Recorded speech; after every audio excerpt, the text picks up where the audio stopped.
বাসায় গেস্ট আসলে আসলে দিনটা অনেক বেশি ভালো কাটে। একসাথে খাওয়া দাওয়া, গল্প গুজব সব কিছু মিলিয়ে ভালো একটা টাইম স্পেন্ড করা যায়। আসসালামু আলাইকুম এভরিওয়ান, হোপ অল আর ফাইন। আমরাও ভালো আছি আলহামদুলিল্লাহ।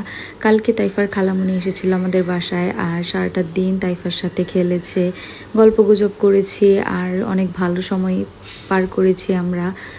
তাই ভাবলাম যে কেন না আপনাদের সাথে ব্লগটি শেয়ার করে দেই। অনেক অনেক অ্যাক্টিভিটিস ছিল, সব আসলে ক্যাপচার করা হয়নি।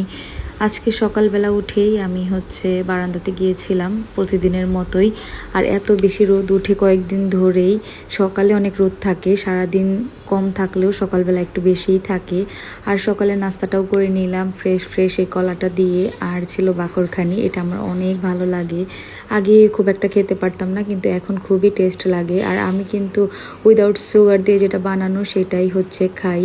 এমনিতে সুগারটা অ্যাভয়েড করারই ট্রাই করি, অ্যাজ আমি ডায়েটে আছি।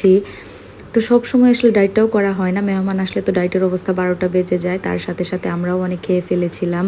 আর আজকে এই পাউডারটা ইউজ করব ওয়াশিং মেশিনে। এটা অনেক ভালো একটা পাউডার, আমরা অলওয়েজ ইউজ করে থাকি, তাই ভাবলাম আপনাদের সাথেও শেয়ার করে দেই। আমার চেয়ারের কাভারগুলো অনেক বেশি নোংরা হয়ে গিয়েছিল, তাই ভাবলাম ওয়াশ করে নিই। আর এগুলো আমি ওয়াশিং মেশিনেই ওয়াশ করেছিলাম অন্যান্য কাপড়ের সাথে।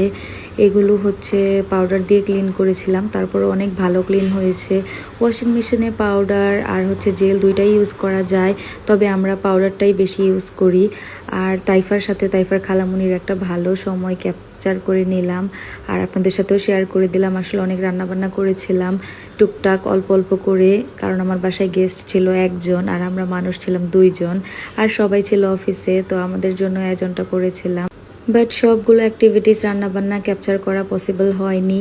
তো ওর জন্য আমি ছোট করে একটু টেবিলটা সাজিয়ে নিলাম, আর ওকে সার্ভ করে দিচ্ছিলাম, সাথে আমি আমার শাশুড়ি মা খেয়ে নিলাম। So that's all for today, thanks for watching, Allah Hafiz.